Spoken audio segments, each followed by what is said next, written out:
AA enterprises अभियुक्त Ahuja enterprises उस company के सामने एक luxury limited edition Mercedes car आकर रुकती है, जिसको देखकर सबको पता चल जाता है कि कौन आया है। इसलिए AA एंटरप्राइजेस के सारे एम्प्लॉयज़ अपने अपने काम में बिज़ी हो जाते हैं और सभी ऐसे दिखाने की कोशिश करते हैं कि वो कितने अच्छे वर्कर हैं यहाँ के। उस कार में से एक बूढ़ा आदमी निकलता है जिसका नाम डेविड होता है। वो अपने असिस्टेंट के साथ कंपनी के अंदर जाने लगता है। रास्ते में विवेक जाकर डेविड को ग्रीट करता है। Hello mister David, welcome our company, और बुके देता है और उनको कॉन्फ्रेंस रूम की तरफ लेकर जाता है। कॉन्फ्रेंस रूम में पहले से ही अभियुक्त बैठा होता है। जैसे ही वो डेविड को दिखता है वो खड़ा हो जाता है और उसके पास जाकर हाथ मिलाता है और कहा, nice to meet you mister David. David भी अभियुक्त की बातों को सुनकर स्माइल करता है और वो भी हाथ मिलाते हुए कहा, nice to meet you too mister अभियुक्त।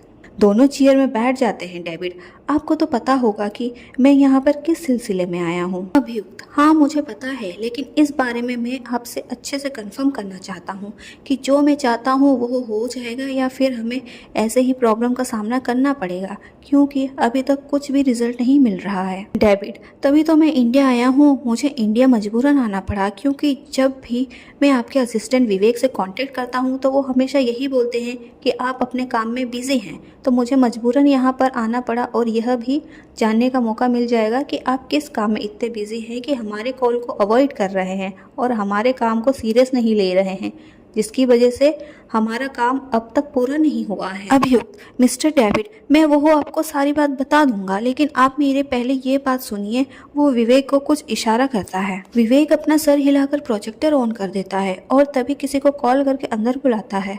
वहाँ पर एक लड़की आती है जिसका नाम संगीता होता है, जो आर्कोलॉजी के नॉलेज के बारे में अच्छे से जानती है।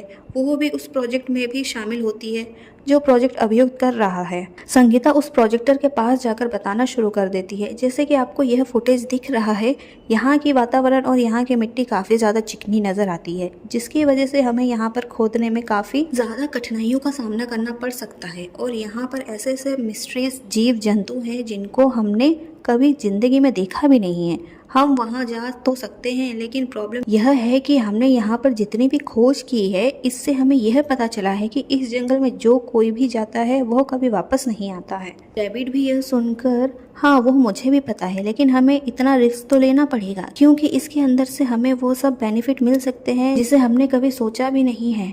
और आपको भी पता है हमारे साथ साथ कई सारे लोग इसके साथ क्या करना चाहते हैं। अगर यह चीज़ गलत हाथ में लग गई तो हम कभी भी अपने आप को माफ़ नहीं कर पाएंगे। संगीता, वो मैं आपकी बात समझ रही हूँ, लेकिन सर हमारे यहाँ से 50 लोग गए हैं जो अभी तक वापस नहीं आए हैं। डेविड, क्या पता ऐसा हुआ ना हो, क्योंकि उस जगह में हिप्नोटाइज करने की शक्तियाँ भी है और वो शक्तियाँ इतनी ज़्यादा है कि वो इंसानों को अपने पास रख कर कुछ भी करा सकती है, अपने आप को मरवा भी सकती है। संगीता, सर वो मैं जानती हूँ, लेकिन कोई हमसे गद्दारी क्यों करेगा और वो सब चीज़ें क्यों चुराएगा? डेविड, जैसे आपको पता है हमारे कितने सारे दुश्मन हैं, हमारे साथ यहाँ पर रहकर वो उनकी हेल्प कर रहा हो, वो सब उनके हाथ में लग गया हो, यह भी हो सकता है। अभियुक्त जब यह सुनता है वो भी बोला, हाँ मैं भी यही सोच रहा हूँ, ऐसा भी हो सकता है। इसलिए मैंने सोचा है कि मैं उस जंगल में जाऊंगा और उस जंगल के बारे में पता लगाऊंगा कि आखिर ऐसा क्या है वहाँ पर। तो हमारे लोगों को वापस नहीं भेज पा रहे हैं,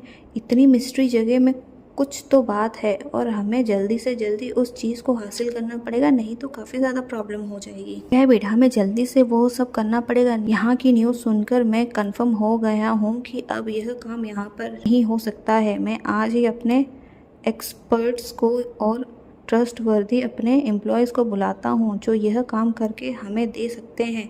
अगर वो भी धोखेबाज निकले तो हम वहाँ खुद जाएंगे और वहाँ की मिस्ट्री को सॉल्व करेंगे कि आखिर कोई भी इंसान वापस क्यों नहीं आ रहा है। और आप ऐसा करो, उन लोगों के पीछे ट्रैकर भी लगा दो ताकि हमें वहाँ के रास्ते के बारे में पता चल जाए। हमने बहुत आदमी को दिए हैं, बस यही आखिरी रास्ता है। उसके बाद मुझे अपनी जान भी दांव पर लगानी पड़े तो भी मैं पीछे नहीं हटूंगा। मुझे अपने बच्चों को बचाना है। हमारे वहाँ पर बच्चे काफ़ी ज़्यादा परेशानी में हैं।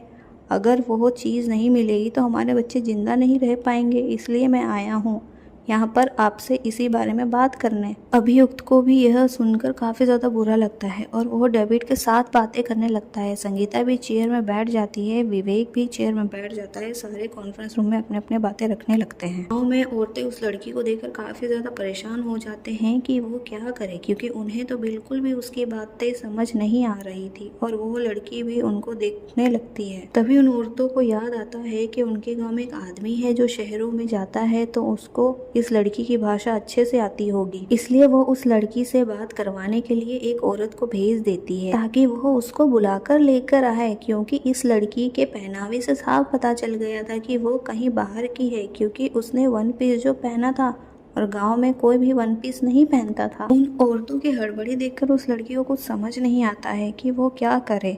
वो अपने सर को पकड़ लेती है जिसमें काफ़ी ज़्यादा दर्द हो रहा होता है। वो बुजुर्ग बूढ़ी उसके सर पर हाथ फेरती है, जिनको महसूस करके उस लड़की को काफ़ी अच्छा लगता है और वो आंख बंद करके उन पलों को सोचने लगती है कि वो यहाँ पर कैसे पहुँची। फ्लैशबैक। एक मेंशन में एक लड़की मंदिर के सामने आरती गा रही होती है, जिसकी आवाज़ सुनकर पूरे घर वाले अपने कान बंद कर लेते हैं और गुस्से में होते हैं। एक शादी के जोड़े ने कहा, वो औरत, जब से यह लड़की हमारे घर में आई है तब से हमारा जीना हराम हो गया है। जब देखो बस गाना ही गाती रहती है। अरे खुद को इतने गाने का शौक है तो रोड पर गाना गाने बैठ जा, अच्छे से पैसे भी मिलेंगे, हमारा जीना हराम क्यों कर रही है। उस औरत का पति, ज्यादा मत बोलो, रुई लगाकर सो जाओ। दोनों वापस कान में रुई लगाकर सो जाते हैं। दूसरी तरफ एक लड़की अपने कमरे में अपने आंखें मलते हुए, ये लड़की फिर से शुरू हो गई, इसका मैं क्या करूं, इसको कितनी बार बोला है यहाँ पर ये सब नहीं चलता है, लेकिन फिर भी यह यही करेगी। यह कहते हुए वो अपनी आंखें मलते मलते कमरे से बाहर आती है और सीढ़ियों से उतरने लगती है तो देखती है उस लड़की के पीछे सारे नौकर खड़े थे जो अपना हाथ जोड़कर उस लड़की के साथ में आरती कर रहे थे। वो लड़की सीढ़ी में खड़ी होकर उस आरती का खत्म होने का इंतजार करती है। जैसे ही आरती खत्म होती है, आरती करने वाली लड़की अपना सर झुकाकर पीछे मुड़ती है और सबको आरती देने लगती है। तभी सीढ़ियों में खड़ी लड़की उस लड़की को पुकारती है, भूमिका, तेरे को मैंने कितनी बार कहा है घर पर आरती मत किया कर। तेरे आरती करने की वजह से यहाँ पर सभी परेशान हो जाते हैं, लेकिन तू है कि सुनती नहीं है। भूमिका मुस्कुराते हुए, दिन की शुरुआत अगर अच्छी चीज़ों से करी जाए तो दिन अच्छा जाता है आलिया। हेड सर्वेंट सानू, भूमिका बेटी ने सही कहा है। आलिया, मुझे किसी से कोई मतलब नहीं है, मुझे मेरे दोस्त से मतलब है। यह कहते हुए वो आरती का थाली पकड़ने लगती है। सानू, बेटा अगर मैं इसको सपोर्ट नहीं करूँगा तो यह कैसे रह पाएगी। मुझे तो अच्छे से पता है सब कैसे नफरत करते हैं इससे। आलिया, मुझे किसी से कोई मतलब नहीं है, मुझे मेरे दोस्त से मतलब है। यह कहते हुए वह आरती का थाली पकड़ने लगती है। भूमिका, नहीं नहीं, तू नहीं है, ये आरती की थाली मत पकड़, मैं आती हूँ, रखकर इसको। भूमिका आरती की थाली मंदिर में रखकर उसके साथ चल पड़ती है। भूमिका, अंकल आप जाकर ब्रेकफास्ट बनाओ, नहीं तो यह मेरा जीना आराम कर देगी अगर मैं आपके साथ गई। सानू मुस्कुराते हुए और सारे नौकर अपने अपने काम के लिए चले जाते हैं।